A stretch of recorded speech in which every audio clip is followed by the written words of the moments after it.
ಶಾಂತಿ.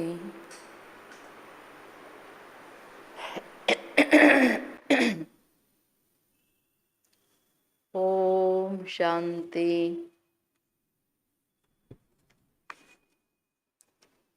ಬಾಬಾ ಇವತ್ತು ಯಾವ್ಯಾವ ಚಿಕ್ಕ ಚಿಕ್ಕ ಮಾತುಗಳು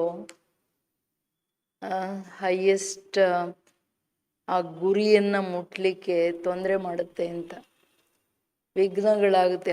ಇರೋದು ಚಿಕ್ಕ ಚಿಕ್ಕ ವಿಷಯನೇ, ಬಟ್ ಅಷ್ಟು ದೊಡ್ಡದಾಗಿ ವಿಘ್ನಗಳಾಗುತ್ತೆ. ಒಂದು ಯಾವುದೇ ವಿಷಯದಲ್ಲಿ ಸಂಶಯ ಇದ್ದಾಗ ಅದು ನಮ್ಮ ಸ್ಥಿತಿಯನ್ನು ಕೆಡಿಸ್ತಾ ಹೋಗುತ್ತೆ. ಸೊ ಚೆಕ್ ಮಾಡ್ಕೊಳ್ಬೇಕು, ನನಗೆ ಬಾಬೂರು ಯಜ್ಞದ ಮೇಲೆ, ಈಶ್ವರನ ಪರಿವಾರದ ಮೇಲೆ, ಅಥವಾ ಡ್ರಾಮಾ ಬಾಬಾ ಹೇಳೋ ಜ್ಞಾನ ಶ್ರೀಮತದ ಮೇಲೆ ಕಂಪ್ಲೀಟ್ ನಿಶ್ಚಯ ಇದೆಯಾ ಅಥವಾ ಸಂಶಯ ಇದೆಯಾ? ಅಯ್ಯೋ ಇದೆಲ್ಲ ಎಲ್ಲಾಗುತ್ತೆ, ಯಾರು ಮಾಡ್ತಾರೆ, ಯಾಕೆ ಹಿಂಗೆ ಬರುತ್ತೆ ನೋಡ್ಕೋಬೇಕು. ನಿಶ್ಚಯ ಇರೋರಿಗೆ ಇದೆಲ್ಲ ಬರೋಕ್ಕಾಗಲ್ಲ. ಇನ್ನೊಂದೇನೆಂದರೆ, ಕೆಲವರಿಗೆ ಆಸಕ್ತಿಗಳೇನಿದೆ, ವೆರೈಟಿ ಆಸಕ್ತಿ. ಕೆಲವರಿಗೆ ತಿನ್ನೋ ಇಂಟ್ರೆಸ್ಟು, ಕೆಲವರಿಗೆ ಉಟ್ಕೊಳ್ಳೋ ಇಂಟ್ರೆಸ್ಟು, ಹುಚ್ಚು. ಅಂದರೆ ಬಟ್ಟೆಗಳು ಹುಚ್ಚು, ಕೆಲವರಿಗೆ ತಿನ್ನೋ ಹುಚ್ಚು ವೆರೈಟಿ, ಇನ್ನು ಕೆಲವರಿಗೆ ತಿರುಗಾಡೋ ಹುಚ್ಚು. ಅದು ದೊಡ್ಡ ಲಿಸ್ಟ್ ಇದೆ, ಇಂಟ್ರೆಸ್ಟ್ಗಳಿದೆ ನೋಡಿ, ಆಸಕ್ತಿಗಳು. ಅದು ಅದರ ಹಿಂದೆ ಜಾಸ್ತಿ ಬುದ್ಧಿಯೋಗ ಹೋಗೋ ಕಾರಣ ಇಡೀ ದಿನ ಅಂಥವ್ರು ಪುರುಷಾರ್ಥ ಮಾಡಿ ಗುರಿಯಲ್ಲಿ ಮುಟ್ಟೋದು. ಇಲ್ಲಿ ಕಂಪ್ಲೀಟ್ ಬೇಹದ್ದಿ ವೈರಾಗ್ಯ ವೃತ್ತಿಯಲ್ಲಿ ಸಂಪೂರ್ಣ ವಿದೇಹಿ ತಂದೆಯ ಸಮಾನ ಸ್ಥಿತಿಯನ್ನು ಮುಟ್ಟಬೇಕಂದ್ರೆ ಅದಕ್ಕೆ ಎಷ್ಟು ದೊಡ್ಡ ಸ್ಥಿತಿ ಬೇಕಲ್ವಾ? ಅದು ಸೋ ಇಂಪಾರ್ಟೆಂಟ್ ತಾನೆ. तो मीठे बच्चे बाप आए हैं बाप को सैल्वेज करने. तुम बच्चे इस समय बाप के मददगार बनते हो. ಭಾರತ ही ಪ್ರಾಚೀನ ಖಂಡ. ಮಧುರವಾದಂತಹ ಮಕ್ಕಳೇ, ತಂದೆ ಬಂದಿದ್ದಾರೆ ಭಾರತವನ್ನ ಮುಕ್ತ ಮಾಡಲಿಕ್ಕೆ. ಅಂದಾಗ ನೀವು ಮಕ್ಕಳು ಈ ಸಮಯದಲ್ಲಿ ತಂದೆಯ ಸಹಯೋಗಿಗಳಾಗಿದ್ದೀರಾ. ಭಾರತವೇ ಪ್ರಾಚೀನ ಖಂಡ ಆಗಿದೆ. ಏನಂತೀರಾ ಎಲ್ಲರೂ? Attention please. ಮನೆಯಲ್ಲಿರೋರೆಲ್ಲ ಆತ್ಮ ಸ್ವರೂಪದಲ್ಲಿ ಅಂತರ್ಮುಖತೆಯ ಆ ಸ್ಥಿರ ಸ್ಥಿತಿಯಲ್ಲಿ ಕೂತ್ಕೊಂಡು ಮುರುಳಿ ಕೇಳಬೇಕು. ಮುರುಳಿ ವಿಧಿ ಮರ್ತೋಗಲ್ಲ ತಾನೆ? ಇಲ್ಲಾಂದ್ರೆ ಮಹಾವಾಕ್ಯನೂ ಇಲ್ಲ, ವಾಕ್ಯನೂ ಇಲ್ಲ, ಮಾಯಾವಿ ಆಗ್ಬಿಡುತ್ತೆಲ್ಲ ಅಂತಾರೆ ಬಾಬಾ. ऊंची मंजिल में रुकावट डालने वाली छोटी छोटी बातें कौन सी है? ಹೈಯೆಸ್ಟ್ ಗುರಿಯನ್ನು ಮುಟ್ಟೋದ್ರಲ್ಲಿ ವಿಘ್ನ ಹಾಕೋ ಚಿಕ್ಕ ಚಿಕ್ಕ ವಿಷಯಗಳು ಯಾವುದು? अगर जरा भी कोई शौक है, आसक्ति है, मन अनासक्त वृत्ति नहीं है, अच्छा पहनने का, खाने का बुद्धि भटकती रहती है, खाने में, पहनने में, चलने में, घूमने में. ये बातें ऊंची मंजिल पर पहुंचने में बड़ा अटक अर्थात रुकावट डालती है. इसलिए बाबा कहते, बच्चे वनवाह में रहो, तुम्हें तो सब कुछ भूलना है, ये शरीर भी याद न रहे. ಅಕಸ್ಮಾತ್ ಎಲ್ಲಾದರೂ ಒಂದಿಷ್ಟು ಇಂಟ್ರೆಸ್ಟ್ ಇದೆ, ಅನಾಸಕ್ತ. ಇಂಟ್ರೆಸ್ಟ್ ಅಂದರೆ ಆಸಕ್ತಿಗಳು, ಆಕರ್ಷಣೆಗಳು. ಅನಾಸಕ್ತ ವೃತ್ತಿ ಇಲ್ಲ. ಕೆಲವರಿಗೆ ತೊಟ್ಕೊಳ್ಳೋದ್ರಲ್ಲಿ ಅಂದರೆ ಉಟ್ಕೊಳ್ಳೋದ್ರಲ್ಲಿ, ಕೆಲವರಿಗೆ ತಿನ್ನೋದ್ರಲ್ಲಿ ಇಡೀ ದಿನ ಬುದ್ಧಿಯೋಗ ಹೋಗ್ತಾ ಇರುತ್ತೆ. ಅಲ್ಲಿ ಇಲ್ಲಿ ಕೆಲವರಿಗೆ ಅಲ್ಲಿ ಅವ್ರಿವ್ರ ಮಾತು ಕೇಳೋದ್ರ ಇಂಟ್ರೆಸ್ಟ್. ಈ ಆಸಕ್ತಿಗಳ ಲಿಸ್ಟು ತುಂಬ ದೊಡ್ಡದಿದೆ, ಅನಾಸಕ್ತತೆ ಇಲ್ಲ. ಕೆಲವರಿಗೆ ಫ್ಯಾಷನ್ ಇಂಟ್ರೆಸ್ಟು, ಇನ್ನು ಕೆಲವ್ರಿಗೆ ಇನ್ನೇನೋ ಇಂಟ್ರೆಸ್ಟು, ಕೆಲವ್ರಿಗೆ ನೋಡೋ ಇಂಟ್ರೆಸ್ಟು. ಟಿ ವಿ ಸೀರಿಯಲ್ದು ಎಷ್ಟು ಇಂಟ್ರೆಸ್ಟ್ ಇರುತ್ತೆ. ಏನಂತೀರ? ಇದೆಲ್ಲ ನಮ್ಮನ್ನು ಬಾಬೂರಿಂದ ದೂರ ಮಾಡೋ ಇಂಟ್ರೆಸ್ಟ್ಗಳಿವೆಲ್ಲ ಆಸಕ್ತಿಗಳು. ಇದು ತುಂಬ ದೊಡ್ಡ ಗುರಿ ಬಾಬೂರು ಹೇಳ್ತಿರೋದು. ಅದನ್ನು ಮುಟ್ಟೋದ್ರಲ್ಲಿ ಬಹಳ ದೊಡ್ಡ ಅಡಚಣೆ ಇದು. ಅದಕ್ಕೆ ಬಾಬಾ ಹೇಳೋದು, ಮಕ್ಕಳೇ ಈಗ ಸಂಗಮ ಯುಗ ಅಂದ್ರೆ ನೀವು ವನವಾಸದಲ್ಲಿ ಇದ್ದೀರ, ಗುಪ್ತವಾಗಿ ಇದ್ದೀರಾ ಅಂದಾಗ ರಾಜಾಯಿ ಇಲ್ಲ, ಇಲ್ಲಿ ಹೆಂಗ್ ಬೇಕೋ ಹಂಗೆ ಮಾಡಂಗಿಲ್ಲ, ಎಲ್ಲವನ್ನ ಮರಿಬೇಕಾಗಿದೆ. ನಿಮ್ಮ ಶರೀರನೂ ನಿಮಗೆ ನೆನಪಿರ್ಕೊಡ್ದು, ನನಗೆ ನನ್ನ ಆತ್ಮ, ನನ್ನ ತಂದೆ ಇಷ್ಟೇ ನೆನಪಿರ್ಬೇಕಲ್ವಾ. ओम शांति। बच्चों को ये समझाया है कि ये भारत ही अविनाशी खंड है और इसका असल नाम आई ही भारत खंड। हिंदुस्तान नाम तो बाद में पड़ा है, भारत को कहा जाता है स्पिरिचुअल खंड। ये प्राचीन खंड है। नई दुनिया में जब भारत खंड था तो और कोई खंड थे नहीं, मुख्य है इस्लामी, बौद्धी और क्रिश्चियन। ತಂದೆ ಹೇಳೋದು, ಭಾರತ ಅವಿನಾಶಿ ಖಂಡ ಇದ್ರೆ ರಿಯಲ್ ಹೆಸರು ರಿಯಲ್ ಭಾರತ, ಅದನ್ನು ಹಿಂದೂಸ್ತಾನ ಮಾಡಿಟ್ಬಿಟ್ರು. ಭಾರತ ಆಧ್ಯಾತ್ಮಿಕ ಖಂಡ, ಪ್ರಾಚೀನ ಖಂಡ. ಹೊಸ ಪ್ರಪಂಚ ಇದ್ದಾಗ ಇಡೀ ಜಗತ್ತು ಭರತ ಖಂಡವಾಗಿತ್ತು, ಬೇರೆ ಖಂಡಗಳಿರಲಿಲ್ಲ. ಆಮೇಲೆ ಏನು ಮುಖ್ಯವಾಗಿ 3 ಧರ್ಮ ಬಂತು, ಇಸ್ಲಾಂ, ಬೌದ್ಧ ಅಂಡ್ ಕ್ರಿಶ್ಚಿಯಾನಿಟಿ. ಈಗ ಬೌದ್ಧ ಕಂಡು ಹೋಗೆ ಎಲ್ಲ ಟುಕಡ ಟುಕಡ ಆಗೋಗ್ಬಿಡ್ತು, ಒಂದು ಭಾರತ ಇದ್ದಿದ್ದು ಎಷ್ಟು ದೇಶಗಳಾಗೋಯ್ತು. भारत अविनाशी खंड है, उसको ही स्वर्ग हेवन कहते। नई भारत में नई खंड एक भारत ही है। नई दुनिया रचने वाला परमपिता परमात्मा स्वर्ग का रचयिता हेवनली गॉड फादर है। भारतवासी जानते हैं कि भारत अविनाशी खंड है, भारत स्वर्ग था। ಇಂಪಾರ್ಟೆಂಟ್ ಏನು, ಭಾರತ ಅವಿನಾಶಿ ಖಂಡ, ಭಾರತ ಸ್ವರ್ಗವಾಗಿತ್ತು, ಹೆವೆನ್ ಅಂತ ಹೇಳಲಾಗುತ್ತೆ. ಹೊಸ ಜಗತ್ತಲ್ಲಿ ಭಾರತವನ್ನು ಬಿಟ್ಟರೆ ಬೇರೆ ಖಂಡಗಳಿರಲೇ ಇಲ್ಲ. ಸೊ ಭಾರತನ ಹೊಸ ಜಗತ್ತು ಮಾಡಿದ್ಯಾರು, ಹೊಸ ಪ್ರಪಂಚ ರಚನೆ ಮಾಡೋರು ಒಬ್ಬರೇ ಪರಂಪಿತ ಪರಮಾತ್ಮ. ಯಾರನ್ನ? ಸ್ವರ್ಗದ ರಚಯಿತ. ಅಂಡ್ ಅದೇ ತಂದೆ ನಮ್ಮ ಸನ್ಮುಖದಲ್ಲಿ ಬಂದು ಕೂತಿದ್ದಾರೆ. ಭಾರತವಾಸಿಗಳಿಗೆ ಇದೆಲ್ಲ ಗೊತ್ತಿದೆ, ನಮ್ಮ ದೇಶ ಭಾರತ ಅವಿನಾಶಿ ಖಂಡ ಸ್ವರ್ಗವಾಗಿತ್ತು ಅಂತ. जब कोई मरता है तो कहते हैं स्वर्ग पधारा, समझते हैं स्वर्ग कहाँ ऊपर में है, दिलवाला मंदिर में भी वैकुंठ का चित्र छत में दिखाया है। ये किसकी बुद्धि में नहीं आता कि भारत ही हेवन था, अब नहीं है, अब तो हेल है। तो ये अज्ञान ठहरा। ज्ञान और अज्ञान 2 चीजें हैं। ज्ञान को कहा जाता है दिन, अज्ञान को कहा जाता है रात. ಅಂದ್ರೆ ಭಾರತ ನೋಡಿ ಸ್ವರ್ಗ ಇದ್ದಿದ್ದು ನರಕ ಆಗೋಯ್ತು ಅಂದಾಗ, ಸ್ವರ್ಗ ನರಕ ಜನ ಮೇಲೆ ಕೆಳಗಡೆ ಅಂದ್ಕೊಂಡು ಬಿಡ್ತಾರೆ ನೋಡಿ, ಶರೀರ ಬಿಟ್ರೆ ಮೇಲೆ ಸ್ವರ್ಗಕ್ಕೆ ಹೋದ್ರು ಅಂತ. ಅದಕ್ಕೆ ದಿಲ್ವಾಲ ಮಂದಿರದಲ್ಲಿನೂ ಕೆಳಗೆ ತಪಸ್ಸು, ಮೇಲ್ ಸ್ವರ್ಗ ತೋರಿಸಿದ್ದಾರೆ.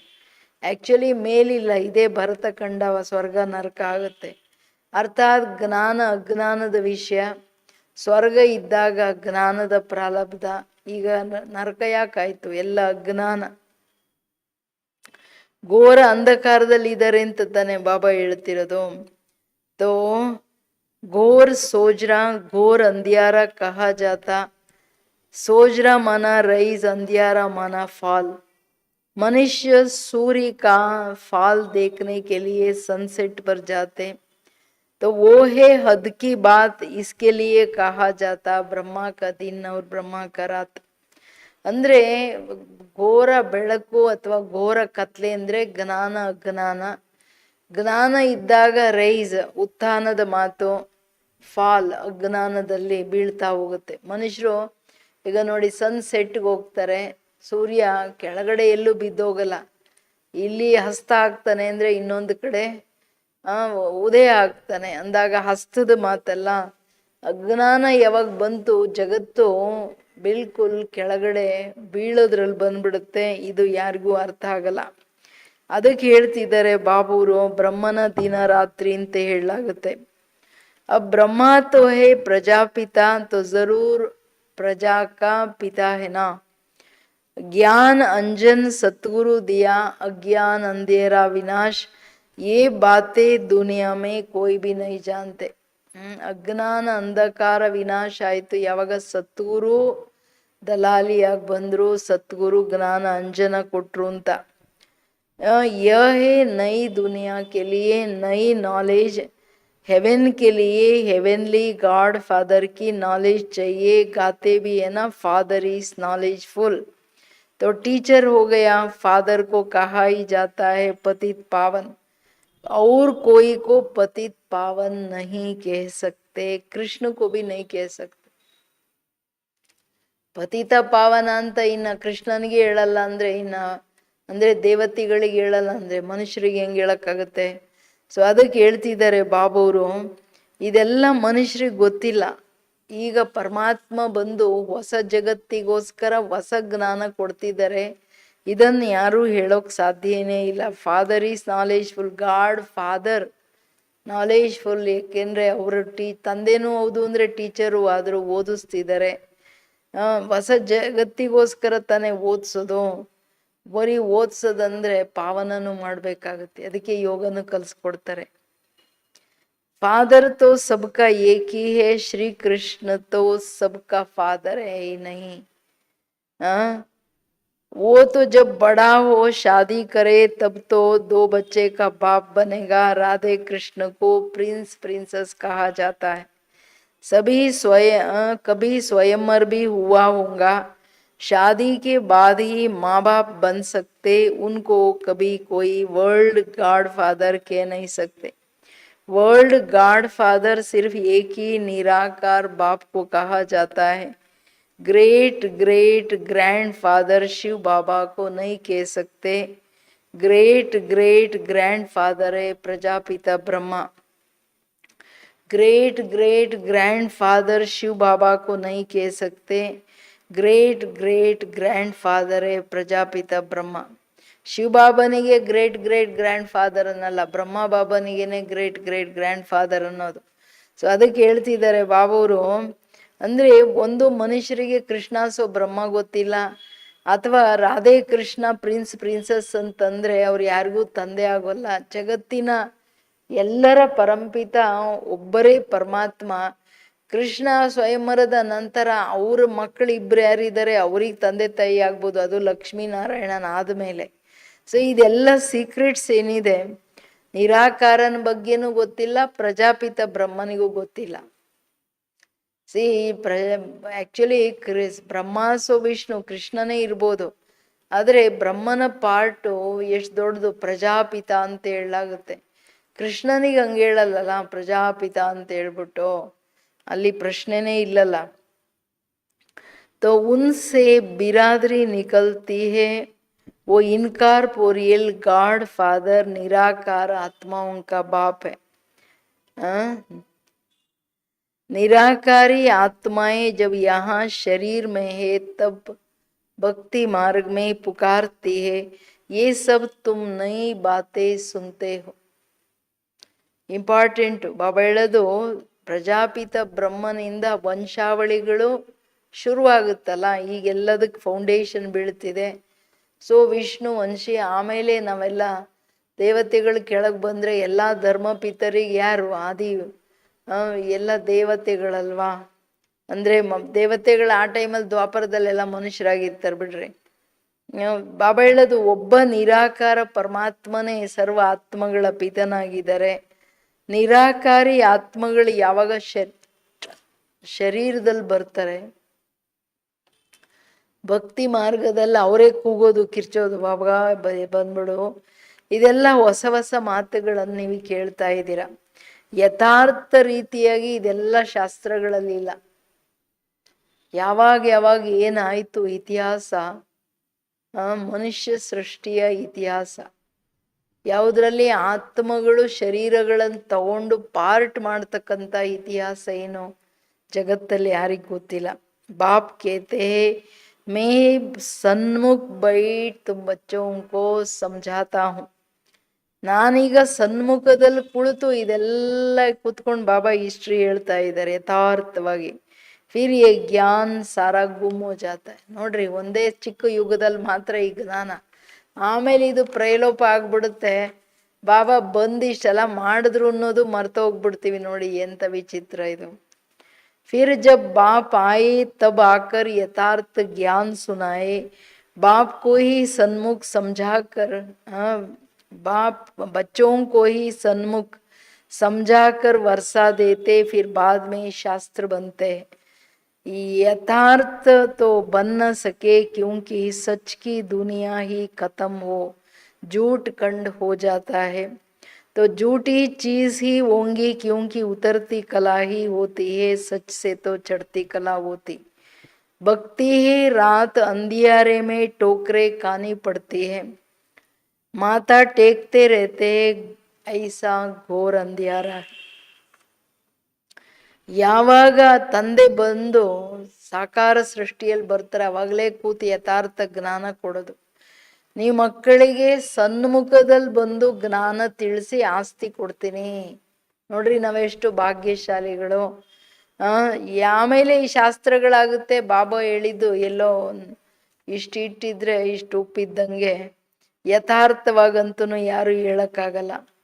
ಸತ್ಯ ಪ್ರಪಂಚ ಸುಳ್ಳು ಪ್ರಪಂಚ ಎರಡಿದೆಯಲ್ಲ, ಸುಳ್ಳು ಸತ್ಯ ಎರಡಿದೆ ಅಂದಮೇಲೆ ಡೆಫಿನೆಟ್ಲಿ ಯಾವಾಗ ಸುಳ್ಳಿದೆ ಅಲ್ಲಿ ಇಳಿಯೋ ಕಳೆ, ಎಲ್ಲಿ ಸುಳ್ಳಿದೆ ಅಲ್ಲಿ ಉನ್ನತಿ ಆಗೋಕ್ ಸಾಧ್ಯ ಇಲ್ಲ, ಉದ್ಧಾರ ಆಗೋಕ್ ಸಾಧ್ಯ ಇಲ್ಲ. ಸತ್ಯತೆಯಲ್ಲಿ ಚಡ್ತಿ ಕಲಾ, ಸಚ್ ಸೇ ಚಡ್ತಿ ಕಲಾ ಹೋತಿ. ಜ್ಞಾನ ನೋಡಿ, ನಾಲೆಜ್ ಅಂದ್ರೆ ಪವರ್ ಆಫ್ ಟ್ರೂತ್, ಸತ್ಯ ಹೇಳ್ತಿದ್ದಾರೆ ಬಾಬಾ. ಯಾವುದರಿಂದ ಚಡ್ತಿ ಕಲಾ ಅಂದ್ರೆ ಉನ್ನತಿ. भक्ति रात अंधेरे में टोकरे खानी पड़ती है, माथा टेकते रहते ऐसा घोर अंधियारा है, मनुष्यों को तो कुछ भी पता नहीं रहता, दर दर धक्के खाते रहते, इस सूर्य का भी राइज और फॉल होता, जो बच्चे जाकर देखते हैं। अब तो तुम बच्चों को ज्ञान सूर्य का उदय होना देखते हैं, rise of Bharat and downfall of Bharat. Bharat ಐಸೆ ಡೂಬ್ತಾ है ಜೈಸೆ ಸೂರ್ಯ ಡೂಬ್ತಾ है. ತಂದೆ ಹೇಳ್ತಿರೋದು ಇದೆಲ್ಲ ಸತ್ಯ ಸುಳ್ಳಿನ ಜ್ಞಾನ ಏನಿದೆ ಭಗವಂತ ಬರೋವರೆಗೂ ಯಾರು ಹೇಳಕ್ಕಾಗಲ್ಲ. ಭಕ್ತಿ ರಾತ್ರಿ ಜ್ಞಾನ ಬೆಳಕು ಅನ್ನೋದನ್ನು ಯಾರು ಹೇಳಕ್ಕಾಗಲ್ಲ. ಸೊ ಅಂದಾಗ ಬಾಬಾ ಹೇಳ್ತಿದ್ದಾರೆ, ಭಕ್ತಿಯಲ್ಲಿ ನಾವು ಹೆಂಗೆ ಕೆಳಗಡೆ ಇಳಿತಾ ಬಂದ್ವಿ. ಯಾಕೆ ಅಂತಂದ್ರೆ ಈಗ ಭಕ್ತಿಯಲ್ಲಿ ಘೋರ ಅಂಧಕಾರ, ಸತ್ಯತೆ ಏನೂ ಗೊತ್ತಿಲ್ಲ ಮನುಷ್ಯರಿಗೆ. ಭಕ್ತಿಯಲ್ಲಿ ಸುಮ್ಮನೆ ಜಪತಪ ಮಾಡೋದು ಅಷ್ಟೇ ಗೊತ್ತು. ದರ್ ಧಕ್ಕೆ ಖಾತೆ ಭಟಕ್ತೆ, ಎಲ್ಲ ಕಡೆ ಮೋಸ ಹೋಗ್ತಾರೆ, ಅಲಿತಾ ಇರ್ತಾರೆ, ಬಾಕಿ ಯಾವ ಪ್ರಾಪ್ತಿ ಇಲ್ಲ. ಸೊ ಅದರಿಂದ ಎಷ್ಟೇ ಭಕ್ತಿ ಮಾಡಿದ್ರು ನೋಡಿ, downfall of Bharat, rise of Bharat ಯ ಡೌನ್ಫಾಲ್, ಇದೆಲ್ಲ ಜ್ಞಾನ ಈಗಲೇ ನಮಗೆ ಅರ್ಥ ಆಗ್ತಿರೋದು. ಪರಮಾತ್ಮ ಬಂದು ಜ್ಞಾನ ಕೊಟ್ಟಾಗ ಉದಯ ಆಗುತ್ತೆ. ಈ ಭಾರತ ಆಮೇಲೆ ಯಾವಾಗ ದ್ವಾಪರ ಶುರುವಾಯಿತು, ಫಾಲ್ ಹಂಗೆ ಏಕದಮ್ ಪತನದಲ್ಲಿ ಬಂದ್ಬಿಡುತ್ತೆ. ಹೆಂಗೆ ಸೂರ್ಯ ಸನ್ ರೈಸ್ ಅಂಡ್ ಸನ್ಸೆಟ್ ಅಂತ ತೋರಿಸ್ತಾರಲ್ಲ, ಸನ್ಸೆಟ್ಗೆ ಹೋಗ್ತಾರೆ ನೋಡಿ ಮೌಂಟ್ ಅಬು ಹೋದಾಗೆಲ್ಲ. सत्यनारायण की कथा में ये दिखाते हैं कि भारत का बेड़ा नीचे चले जाता, फिर बाप आकर उनको सैल्वेज करते, तुम इस भारत को फिर से सैल्वेज करते हो. ये तुम बच्चे ही जानते हो, तुम निमंत्रण भी देते हो. नव निर्माण प्रदर्शनी भी नाम ठीक है, नई दुनिया कैसे स्थापन होती है उसकी प्रदर्शनी. ವಿಶ್ವ ನವನಿರ್ಮಾಣದ ಆಧ್ಯಾತ್ಮಿಕ ಪ್ರದರ್ಶನಿ ಅಂತ ಮೊದಲು ಪ್ರದರ್ಶನಿಗಳಾಗ್ತಿದ್ವಿ ನೋಡಿ. ಹೆಸರು ಚೆನ್ನಾಗಿದೆ ಮಕ್ಕಳೇ, ಹೊಸ ಸೃಷ್ಟಿಯ ನಿರ್ಮಾಣಕ್ಕೆ ತಾನೇ ಈ ಜ್ಞಾನ. ಪ್ರದರ್ಶನಿಲೇನಿದೆ ಬಾಬನ ಜ್ಞಾನ ಇದೆ. ಅವರು ಸತ್ಯನಾರಾಯಣನ ಕತೆ ಹೇಳುವಾಗ್ಲೂ ಅದು ಹೇಳ್ತಾರೆ, ಅದು ಶಿಪ್ ಎಲ್ಲ ಮುಳುಗೋಗ್ಬಿಡ್ತು, ಎಲ್ಲ ಲಾಸ್ ಆಗ್ಬಿಡ್ತು. ಇದು ಆ್ಯಕ್ಚುಲಿ ಇದು ಭಾರತದ ಕತೆ ಬಾಬಾ ಬಂದಿಗೆ ತಿಳಿಸ್ತಿದ್ದಾರೆ. ನಾವು ಹೆಂಗೆ ಕಂಪ್ಲೀಟ್ ಕೆಳಗಡೆ ಬಂದ್ಬಿಟ್ವಿ, ದೇವತಾ ಕುಲದವರು ಭಾರತ ಕಂಪ್ಲೀಟ್ ಮುಳುಗೋಗ್ಬಿಡ್ತು ಅಂತ ಹೇಳ್ಬಿಟ್ಟು. ಈಗ ಬಾಬಾ ಎತ್ಲಿಕ್ಕೆ ಬಂದಿದ್ದಾರಲ್ಲ, ಅದಕ್ಕೆ ನೀವು ತಂದೆ ಬಂದಿರೋದು ಎಲ್ಲ ಮುಕ್ತ ಮಾಡೋಕ್ಕೆ. ರಾವಣನಿಂದ ಇಷ್ಟೆಲ್ಲ ಹೆಚ್ಚು ಕಡಿಮೆ ಆಯ್ತಲ್ಲ. तो नई दुनिया कैसे स्थापन होती है और रईस कैसे होते ये तुम दिखाते हो. जरूर पुरानी दुनिया फाल होती है तब दिखाते हैं ना, फिर रईस कैसे होता. ये भी एक स्टोरी है, राज्य लेना और गंवाना. 5000 वर्ष पहले क्या था, कहेंगे सूर्यवंशियों का राज्य था, फिर चंद्रवंशियों का राज्य हुआ. ಎಲ್ಲ ಅಟೆನ್ಷನ್ ಪ್ಲೀಸ್ ಮನೆಯಲ್ಲಿರೋರು. ಮುರಳಿ ದೊಡ್ಡದಲ್ವಾ? ಸೊ ಅದಕ್ಕೆ ಬಾಬಾ ಹೇಳ್ತಿರೋದು ಅಟೆನ್ಷನ್ ಇಟ್ ನೀವು ಕೇಳ್ತಾ ಹೋಗ್ಬೇಕು. ಬಾಬಾ ರೈಸ್ ಅಂಡ್ ಫಾಲ್, ಉತ್ಥಾನ ಪತನದ ಕತೆ ಹೇಳ್ತಿದ್ದಾರೆ. ಭಾರತದ ಉತ್ಥಾನ ಪತನ. ಅದರಲ್ಲಿ ಕತೆ ಏನ್ ಹೇಳ್ತಾರೆ ಅಂತಂದ್ರೆ, ಅದು ಸತ್ಯನಾರಾಯಣ ಕಥೆಯಲ್ಲಿ ರಾಜ್ಯ ತಗೊಂಡಿದ್ದಂಗೆ ಕಳ್ಕೊಂಡಿದ್ದಂಗೆ. ಇನ್ನ ಬೇರೆ ಸ್ಟೋರಿಗಳು ಇದೆ. ಸೊ ಇದು ನಮ್ಮ ಕತೆ. ರಾಜ್ಯ ಹೆಂಗ್ ತಗೋತೀವಿ ಬಾಬೂರಿಂದ, ಆಮೇಲೆ ಹೆಂಗ್ ಕಳ್ಕೊಳ್ತೀವಿ ರಾವಣನ ಕಾರಣ. 5000 ವರ್ಷಗಳ ಹಿಂದೆ ಏನಿತ್ತು? ಫಸ್ಟು ಸೂರ್ಯವಂಶಿಯರ ರಾಜ್ಯ ಇತ್ತು, ಆಮೇಲೆ ಚಂದ್ರವಂಶಿಯರು, ಆಮೇಲೆ ವೈಶ್ಯ ಶೂದ್ರವಂಶಿ. ಹಿಂಗೆ ನಾವು ಕೆಳಗೆ ಬರ್ತಾ ಹೋದ್ವಿ, ಇಳಿತಾ ಹೋದ್ವಿ ಅಲ್ಲ. वो तो एक दो से राज्य लेते दिखाते, फलाने से राज्य लिया. ये कोई सीढ़ी नहीं समझते, ये तो बाप समझाते कि तुम गोल्डन एज से सिल्वर एज में गए, सीढ़ी उतरते आए. ये 84 जन्मों की सीढ़ी है. सीढ़ी उतरनी होती है, फिर चढ़नी होती है. डाउनफॉल का भी राज समझाना है. भारत का डाउनफॉल कितना समय, रेज कितना समय, फॉल एंड रेज ऑफ भारतवासी. विचार सागर मंथन करना होता है. मनुष्यों को टेम्पटेशन में कैसे लाए, फिर निमंत्रण भी देना है. ಬಾಬಾ ಎಷ್ಟು ಯುಕ್ತಿ ಹೇಳ್ಕೊಡ್ತಾರೆ ನೋಡಿ. ಸೇವೆ ಮಾಡಿ ಆ ಎಲ್ಲರನ್ನ ಹೆಂಗೆ ಬಾಬೂರ್ ಕಡೆ ಸೆಳಿಬೇಕು ಅನ್ನೋದು ವೆರೈಟಿ ಪ್ಲ್ಯಾನ್ಗಳು. ಬಾಬಾ ಹೇಳ್ತಾರೆ ಮನುಷ್ಯರು ಈಗ ಸೂರ್ಯವಂಶರು ಚಂದ್ರವಂಶರಿಗೆ ರಾಜ್ಯ ಕೊಡ್ತಾರೆ, ಹಂಗೆ ರಾಜ್ಯಗಳನ್ನು ಮಾಡ್ತಾ ಈಗಂತೂ ರಾಜರೇ ಹೊರಟೋಗ್ಬಿಟ್ರಲ್ಲ. 84 ಜನ್ಮಗಳ ಏಣಿ ಇಳ್ಕೊಂಡು ಬಂದ್ವಿ. ಏಣಿ ಇಳಿಬೇಕಾಗುತ್ತೆ, ಮತ್ತೆ ಏಣಿ ಹತ್ಬೇಕಾಗುತ್ತೆ. ರೈಸ್ ಅಂಡ್ ಫಾಲ್, ಉತ್ಥಾನ ಹಾಗೂ ಪತನದ ಮಾತು. ಇದು ಭಾರತವಾಸಿಗಳ ಉತ್ಥಾನ ಪತನದ ಕತೆ. ಯಾವುದನ್ನ ನೀವು ಅನ್ಯರಿಗೆ ತಿಳಿಸಿ ಅದಕ್ಕೆ ವಿಚಾರ ಮತನ ಮಾಡಿ ಹೆಂಗ್ ಟೆಂಪ್ಟೇಷನ್ ಅವ್ರಿಗೆ ಕೊಟ್ಟು ಎಲ್ಲರಿಗೆ ಕರಿಬೇಕು ಅಂತ. ಬಾಯಿಯೋ ಬಹನೋ ಆಕರ್ ಸಮझो, ಬಾಪ್ ಕಿ ಮಹಿಮಾ ತೋ ಪೆಹಲೆ ಬತಾನಿ ಹೈ. ಏನೋ ಬಾಬಾ ಹೇಳ್ತಿರೋದು, ನೀವು ತಂದೆಯ ಮಹಿಮೆಯನ್ನ ಫಸ್ಟು ಎಲ್ಲ ಹೇಳ್ತಾ ಹೋಗಿ. ತುಂಬ ಇಂಪಾರ್ಟೆಂಟ್ ಮಾತು. ಬಾಯಿ ಬೇನೋ ಅಂತ ಹೆಂಗೆ ಬಾಬಾ ಹೇಳ್ತಾರೆ, ತಂದೆ ಪರಿಚಯ ಕೊಟ್ಟು ಮಹಿಮೆ ಮಾಡ್ರಿ ಅಂತ. ಶಿವ ಬಾಬಾ ಕಿ ಮಹಿಮಾ ತೋ महिमा का एक बोर्ड होना चाहिए. ಏನು ಮಹಿಮೆ ಬರಿಬೇಕು? पतित पावन, ज्ञान का सागर, पवित्रता, सुख शांति का सागर, संपत्ति का सागर, सर्व का सद्गति दाता, जगत पिता, ಜಗತ್ ಶಿಕ್ಷಕ. ಹೆಂಗೆ ಬರಿಬೇಕು ಅದು ಹೇಳ್ಕೊಡ್ತಿದ್ದಾರೆ ಬಾಬು ನಾವು ಮಕ್ಕಳಿಗೆ. ಕೇಳ್ತಾ ಇದೆಯಾ? ಜಗತ್ತ ಆಮೇಲೆ ಇಡೀ ಮಹಿಮೆಗಳನ್ನು ಹೇಳಿದ್ದಾರೆ ನೋಡಿ ಬಾಬಾ. ಏನೇನು ಮಾಡ್ಬೇಕು ಹೆಂಗೆ ಅಂತ ಹೇಳ್ಬಿಟ್ಟು ಕೇಳ್ತಾ ಹೋಗಿ ಮಹಿಮೆಗಳನ್ನ. ಪತಿತ ಪಾವನ, ಜ್ಞಾನ ಸಾಗರ, ಪವಿತ್ರತೆ, ಸುಖ ಶಾಂತಿಯ ಸಾಗರ, ಸಂಪತ್ತಿ ಕಾ ಸಾಗರ್, ಸರ್ವರ ಸದ್ಗತಿ ದಾತ, ಜಗತ್ ಪಿತಾ, ಜಗತ್ ಶಿಕ್ಷಕ, ಜಗತ್ सतगुरु, शिव बाबा से आकर अपना सूर्यवंशी चंद्रवंशी वर्षा लो. तो मनुष्यों को बाप का पता पड़े. ಬಾಪ್ ಕಿ और ಶ್ರೀ ಕೃಷ್ಣ ಕಿ ಮಹಿಮಾ ಅಲಗ್ ಅಲಗ್ ಏನಾ. ಪ್ರೀತಿಯಿಂದ ಒಂದು ಬೋರ್ಡಲ್ಲೇ ಬರೆದು ಬಿಡ್ಬೇಕು. ಬಾಬಾ ಅವ್ರು ಏನು ತಂದೆ ಸರ್ವರ ಪತಿತ ಪಾವನ, ಜ್ಞಾನ ಸಾಗರ, ಸುಖ ಶಾಂತಿ ಪವಿತ್ರತೆಯ ಸಾಗರ, ಸಂಪತ್ತಿನ ಸಾಗರ, ಸರ್ವರ ಸದ್ಗತಿ ದಾತ, ಜಗತ್ ಪಿತಾ, ಜಗತ್ ಶಿಕ್ಷಕ, ಜಗತ್ ಸದ್ಗುರು. ಅವರ ಹತ್ರ ಬಂದು ನಿಮ್ಮ ಆಸ್ತಿಯನ್ನ ತಗೊಳ್ಳಿ. ಯಾವ ಆಸ್ತಿ? ಸೂರ್ಯವಂಶಿ ಚಂದ್ರವಂಶಿ ದೇವತಾ ಕುಲದ ಆಸ್ತಿ. ಕೇಳಿದ್ರ ಅವಾಗ್ಲೇನೆ ಮನುಷ್ಯರಿಗೆ ತಂದೆ ಏನು ಅಂತ ಅರ್ಥ ಆಗುತ್ತೆ.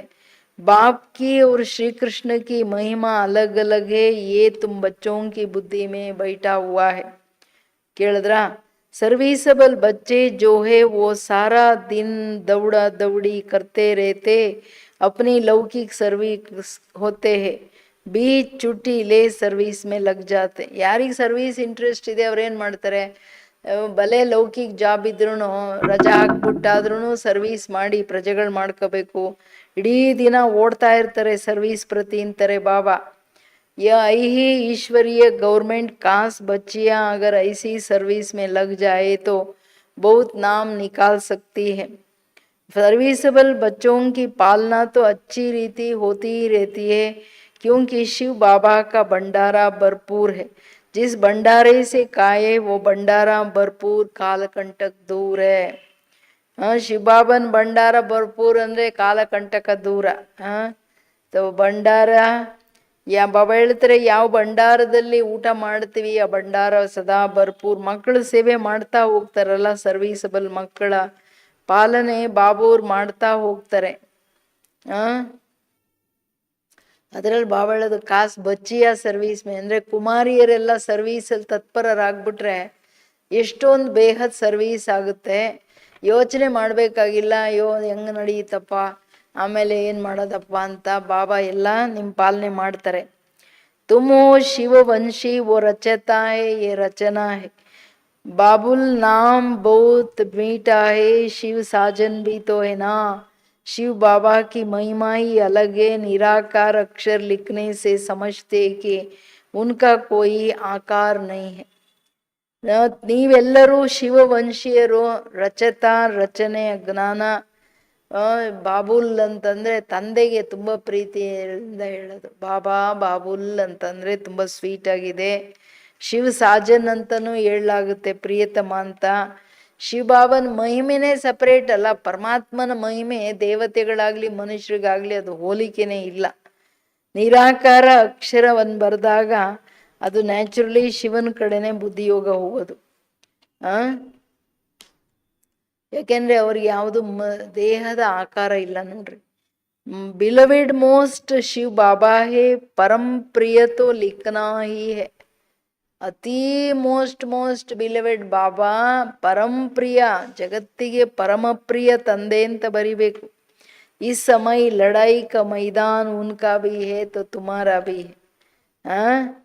तो शिव शक्तियाँ नॉन वायलेंस गाई जाती, परंतु चित्रों में देवियों को भी हथियार दे हिंसा दिखा दी. वास्तव में तुम योग अर्थात याद के बल से विश्व की बादशाही लेते हो. हथियार आदि की तो बात ही नहीं है, गंगा का प्रभाव बहुत है, बहुतों को साक्षात्कार भी होगा.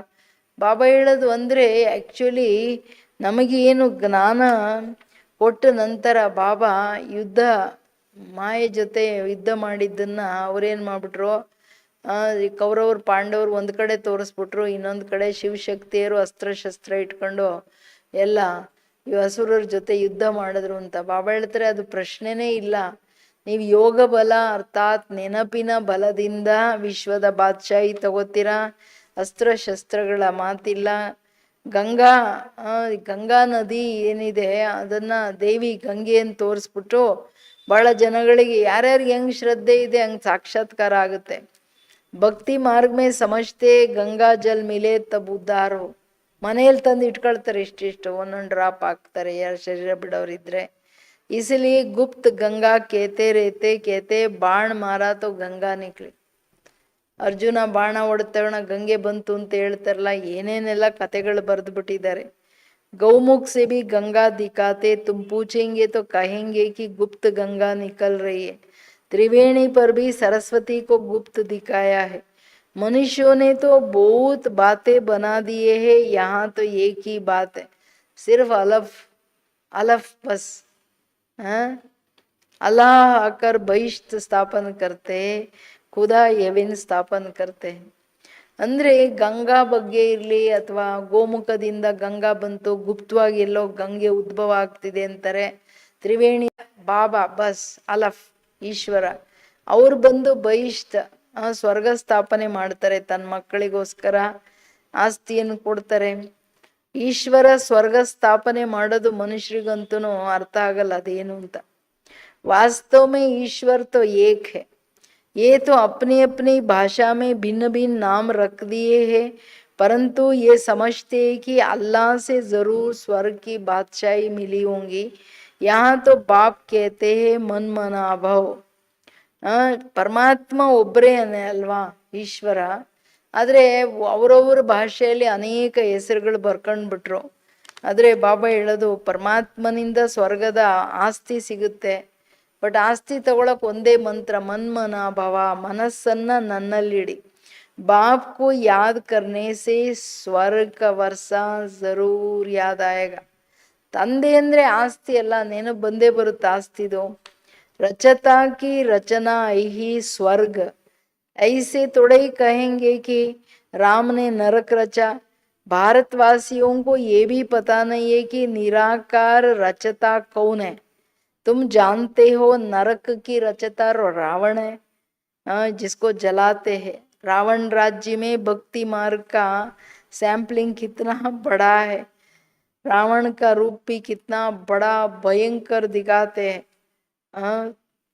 ಮತ್ತೆ ಒಂದೊಂದು ವರ್ಷ 2-2 ಇಂಚ್ ಜಾಸ್ತಿ ಮಾಡಿ ರಾವಣನ್ ಸುಡ್ತಾರೆ ನೋಡ್ರಿ. ರಾವಣ ಎಲ್ಲ ಭಾರತದ ಶತ್ರು. ಭಕ್ತಿ ಮಾರ್ಗದ ಎಲ್ಲ ಸಸಿ ಹಾಕೋದೆ ಹಂಗೆ.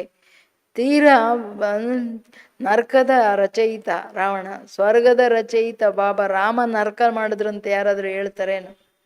ರಚಯಿತ ಒಬ್ಬರೇ ತಂದೆ ಪರಮಾತ್ಮ, ಯಾರು ಸ್ವರ್ಗದ ರಚನೆ ಮಾಡ್ತಾರೆ.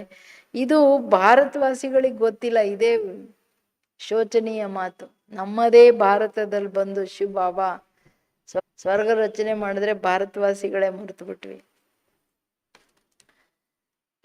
ಅಂದ್ರೆ ರಾವಣ ದುಶ್ಮನ್ ಅನ್ನೋದು ಜನಕ್ಕೆ ಅದು ಅರ್ಥ ಆಗ್ತಿಲ್ಲ. ರಾವಣ ಅಂದ್ರೆ ವಿಕಾರಗಳಂತನೂ ಅರ್ಥ ಆಗ್ತಿಲ್ಲ. ಬಾಪ್ನೆ ಅರ್ಥ ಸಮझाया है. तो विस्तार बड़ा है तो रावण का शरीर भी बड़ा बनाते हैं. तो शिव बाबा तो बिंदी है परंतु चित्र बड़ा बना दिया है. नहीं तो बिंदी की पूजा कैसे हो. ತಂದೆ ಅಂತೂ ವಿಸ್ತಾರ ಎಲ್ಲ ಹೇಳಿದ್ದಾರೆ, ಅರ್ಥ ತಿಳಿಸಿದ್ದಾರೆ. ರಾವಣನ ಶರೀರ ದೊಡ್ಡ ತೋರಿಸ್ತಾರೆ, ಶಿವಬಾಬಾ ಬಿಂದು. ರಾವಣ ಎಲ್ಲ ವ್ಯಾಪಕ ಆಗ್ಬಿಟ್ಟಿದ್ದಾನಲ್ಲ ಎಲ್ಲರ ಬುದ್ಧಿಯಲ್ಲಿ. ಬಟ್ ಶಿವಬಾಬಾ ಬಿಂದು ಆದ್ರೂ ದೊಡ್ಡ ದೊಡ್ಡ ಶಿವಲಿಂಗ ಮಾಡ್ತಾರೆ. ಇಲ್ಲಾಂದ್ರೆ ಬಿಂದುಗೆ ಹೆಂಗ್ ಪೂಜೆ ಮಾಡೋದು? पुजारी तो बनना है ना. आत्मा के लिए तो कहते हैं भ्रुकुटी के बीच में चमकता है अजब सितारा. फिर कहते हैं आत्मा सो परमात्मा. तो 1000 सूर्य से तेजोमय कैसे होगा. ಈಗ ಆತ್ಮ ಸೋ ಪರಮಾತ್ಮ ಅಂದ್ರೆ ಕೋಟಿ ಸೂರ್ಯ ಪ್ರಕಾಶ ಇರೋರು ಶರೀರದಲ್ಲಿ ಬಂದ್ರೆ ಸುಟ್ಟೋಗಲ್ವಾ? ಇದೂ ಯಾರಿಗ ಅರ್ಥ ಆಗಲ್ಲ.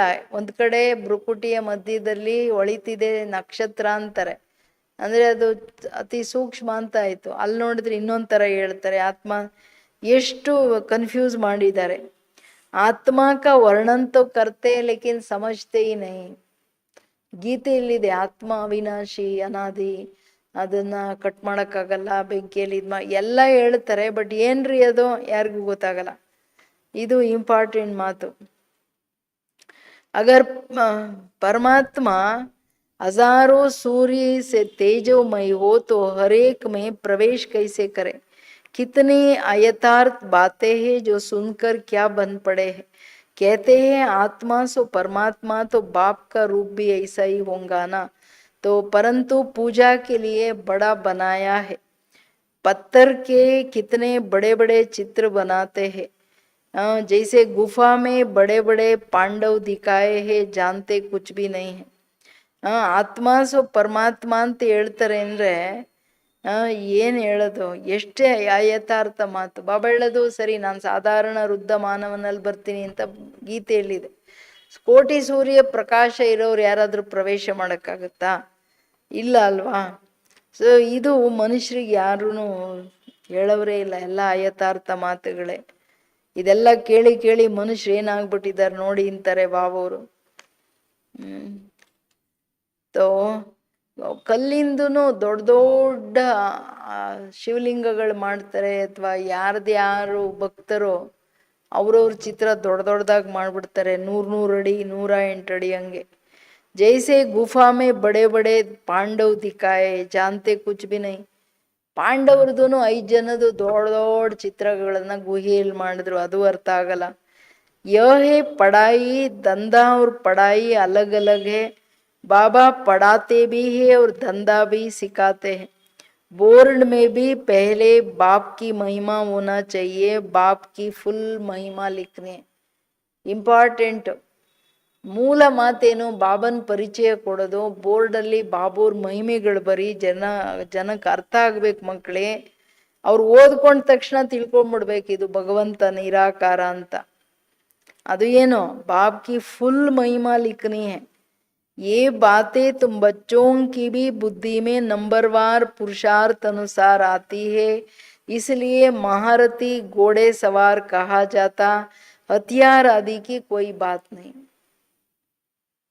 ಅದಕ್ಕೆ ಹೇಳ್ತಿರೋದು, ಇದೆಲ್ಲ ಮಕ್ಕಳಿಗೆ ನಂಬರ್ ವಾರ್ ಪುರುಷಾರ್ಥ, ಯಾರೆಷ್ಟು ಪುರುಷಾರ್ಥ, ಯಾರ್ದೆಷ್ಟು ಬುದ್ಧಿ ಇದೆ ಹಂಗೆ ಬುದ್ಧಿಯಲ್ಲಿ ಕೂತ್ಕೊಳ್ಳುತ್ತೆ. ಏಕೆಂದರೆ ಬಾಬಾ ನನ್ನ ಮಹಿಮೆಗಳನ್ನು ಸಂಪೂರ್ಣವಾಗಿ ಬರೀರಿ, ಜನಕ್ಕೆ ಅರ್ಥ ಆಗಬೇಕು. ಅದನ್ನು ಫಸ್ಟ್ ನಾವು ಅರ್ಥ ಮಾಡ್ಕೋಬೇಕಲ್ಲ. ಸೊ ಡೆಫಿನೆಟ್ಲಿ ನಂಬರ್ ಅಂದರೆ ನಂಬರ್ ವಾರ್ ಅಂದರೆ ಮಾರುತಿ, ಘೋಡೆ ಸವಾರ್, ಪ್ಯಾದೆ ಎಲ್ಲರೂ ಇದ್ದಾರೆ. ಅದರ ಅನುಸಾರ ಅವರು ಮಾಡ್ತಾರೆ ಎಲ್ಲ. ಬಟ್ ಇಲ್ಲಿ 3 ತರಹದ ಸೈನ್ಯ ಅಂದರೆ ಇಲ್ಲಿ ಯಾವುದು ಸ್ಥೂಲ ಸೈನ್ಯ ಅಲ್ಲ, ಅಂದರೆ ಶಸ್ತ್ರಗಳಿರೋರಲ್ಲ. बाप बुद्धि का ताला खोल देते, गाडरेज का ताला कोई खोल न सके। बाप के पास मिलने आते तो बाबा बच्चों से पूछते कि आगे कब मिले हो, इस जगह पर इस दिन कब मिले हो। बच्चे कहते हैं हाँ बाबा 5000 वर्ष पहले मिले हैं। अब ये बातें ऐसे कोई पूछ न सके, कितनी गुह्य समझने की ये बातें। ಅಂದರೆ ನೀವು ನನ್ನ ಹತ್ರ ಬಂದ ತಕ್ಷಣ ನಿಮ್ಮ ಬುದ್ಧಿ ಬೀಗ, ಗಾಡ್ರೇಜ್ ಬೀಗ ರಾವಣ ಹಾಕಿದ್ದಾನಲ್ಲ ಎಲ್ಲ ತೆಗೆದು ಬಿಡ್ತೀನಿ. ಜ್ಞಾನ ಬಾಬಾ ಹೆಂಗೆ ಪ್ರಶ್ನೆ ಮಾಡಿಬಿಡ್ತಾರೆ ಅಂದರೆ, ಮೊದಲು ಹೋದಾಗ ದಾದಿಗಳು ಪಕ್ಕ ಮಾಡಿ ಕರ್ಕೊಂಡು ಹೋಗ್ತಿದ್ರು. ಬಾಬಾ ಕೇಳ್ತಾರೆ ಯಾವಾಗ ಈ ಸ್ಥಾನದಲ್ಲಿ ನನ್ನನ್ನು ಮೀಟ್ ಮಾಡಿದ್ರೆ ಅಂದರೆ ಎಲ್ಲ ಹೇಳ್ತಿದ್ರು, ಬಾಬಾ 5000 ವರ್ಷದ ಹಿಂದೆ ನಾನು ನಿಮ್ಮನ್ನು ಇಲ್ಲೇ ಮಿಲನ ಮಾಡಿದ್ದೆ ಅಂತ. ಇದೆಲ್ಲ ಯಾರೂ ಕೇಳೋಕ್ಕಾಗಲ್ಲ, ಇದು ಗುಹ್ಯವಾದ ಮಾತುಗಳು. कितने ज्ञान की युक्तियां बाबा समझाते, परंतु धारणा नंबरवार होती. ಡ್ರಾಮಾದ ಸೀಕ್ರೆಟ್ ತುಂಬ ಗುಹ್ಯ ಅಲ್ಲ, ನಾನು ಇಷ್ಟೆಲ್ಲ ತಿಳಿಸಿದ್ರು ಧಾರಣೆ ನಂಬರ್ವಾರ್ ಆಗುತ್ತೆ. शिव बाबा की महिमा अलग है, ब्रह्मा विष्णु शंकर की महिमा अलग है, हर एक का पार्ट अलग अलग है. एक दिन एक न मिले दूसरे से, ये अनादि ड्रामा है, वही फिर रिपीट होगा. ಅಂದರೆ ಶಿವಬಾಬಾ, ಬ್ರಹ್ಮ ವಿಷ್ಣು ಶಂಕರ ದೇವತೆಗಳು ಇವರೆಲ್ಲ ಸಪ್ರೇಟ್ ಅಲ್ವಾ, ಒಬ್ಬರಿದ್ದಂಗೆ ಇನ್ನೊಬ್ಬರಿಲ್ಲ. ಇಡೀ ಸೃಷ್ಟಿ ನಾಟಕದಲ್ಲೂ ನೋಡಿ ಇಷ್ಟ ಆತ್ಮಗಳು, ಒಬ್ಬರ ಥರ ಇನ್ನೊಬ್ಬರು ಪಾರ್ಟ್ ಇರೋಕ್ಕೆ ಸಾಧ್ಯ ಇಲ್ಲ. ಇದೆಲ್ಲ ಅನಾದಿ ನಾಟಕ ಫಿಕ್ಸ್ ಆಗಿದೆ, ಯಾವುದು ರಿಪೀಟ್ ಆಗುತ್ತೆ. ಅಭಿ ತುಮಾರಿ ಬುದ್ಧಿ ಮೇ ಬೈಠಾ ಹುವಾ ಹೈ ಕಿ ಹಮ್ ಕೈಸೆ ಮೂಲ ವತನ್ ಮೇ ಜಾತೆ ಹೈ ಫಿರ್ ಆತೆ ಹೈ ಪಾಠ ಬಜಾನೆ. ಇದೂ ನಮ್ಗೆ ಅರ್ಥ ಆಯಿತು, ನಾವು ಹೆಂಗೆ ವಾಪಸ್ ಮೂಲವತನಕ್ಕೆ ಹೋಗ್ತೀವಿ, ಮತ್ತೆ ಹೆಂಗೆ ಪಾಠ ಮಾಡ್ಲಿಕ್ಕೆ ಬರ್ತೀವಿ, ಇದೆಲ್ಲ ಕ್ಲಿಯರಾಗಿ ಇದೆಯಲ್ಲ. ಹೋಗೋದಕ್ಕೆ ಮುಂಚೆ ವಯಾ ಸೂಕ್ಷ್ಮ ವತನ್ ಜಾಯಂಗೆ, ಎಲ್ಲ ಲೆಕ್ಕಾಚಾರ ಮುಗಿಸ್ಕೊಳ್ತಾನೆ ಹೋಗ್ಬೇಕು.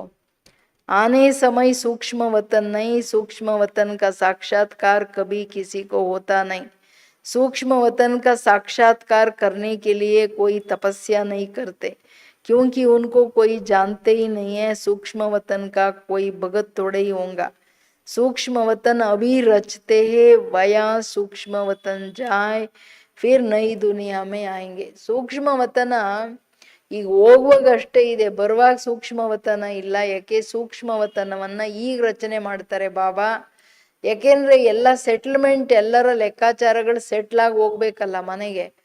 ಮತ್ತೆ ಸಂಗಮ ಯುಗದಲ್ಲಿ ಸಾಕ್ಷಾತ್ಕಾರಗಳಿಗೆ ಬೇಕು, ಸಾಕ್ಷಾತ್ಕಾರಕ್ಕೆ ಯಾರೂ ತಪಸ್ ಮಾಡಲ್ಲ. ಇದೆಲ್ಲ ಏನಿದ್ರು ಈ ಸಮಯದ ಮಾತುಗಳಂತ ಹೇಳ್ತಿದ್ದಾರೆ ಬಾಬಾ. इस समय तुम वहाँ आते जाते रहते हो, तुम्हारी सगाई हुई इस पियर घर. विष्णु को पिता नहीं कहेंगे, वो है ससुर घर. जब कन्या ससुर घर जाती है तो पुराने कपड़े सब छोड़ जाती. तुम पुरानी दुनिया को ही छोड़ देते हो. तुम्हारे और उनके वनवाह में कितना फर्क है.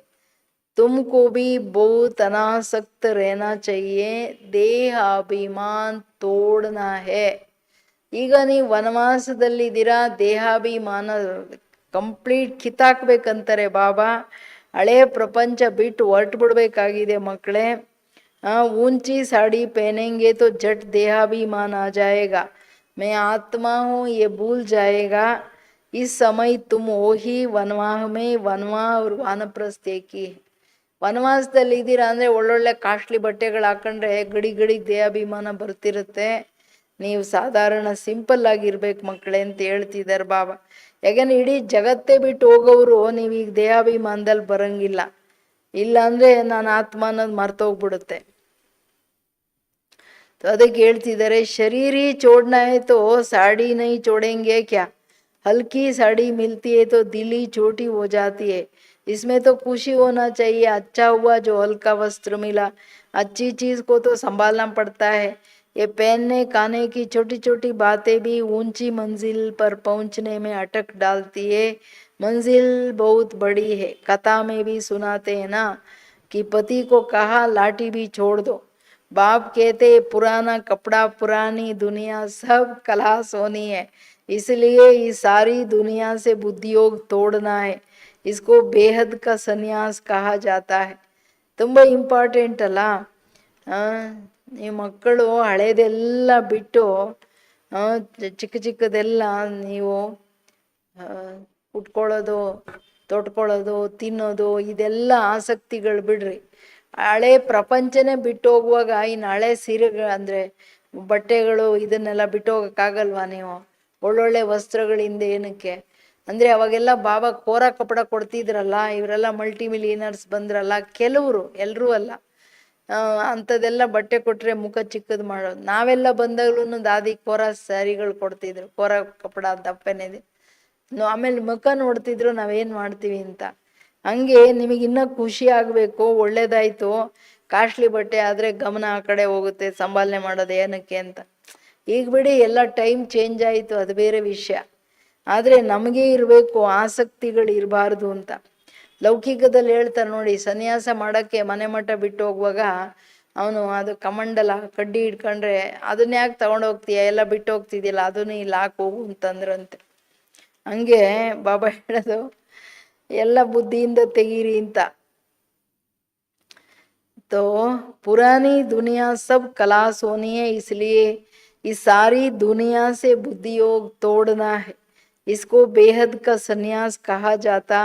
सन्यासियों ने तो हद का सन्यास किया है, अब तो फिर वे अंदर आ गए हैं, आगे तो उन्हों की ताकत थी, उतरने वालों की महिमा क्या हो सकती है, नई नई आत्माएं भी पिछाड़ी तक आती रहती पाठ बजाने, उनमें क्या ताकत होंगी, तुम तो पूरे 84 जन्म लेते हो, ये सब समझने के लिए कितनी अच्छी बुद्धि चाहिए.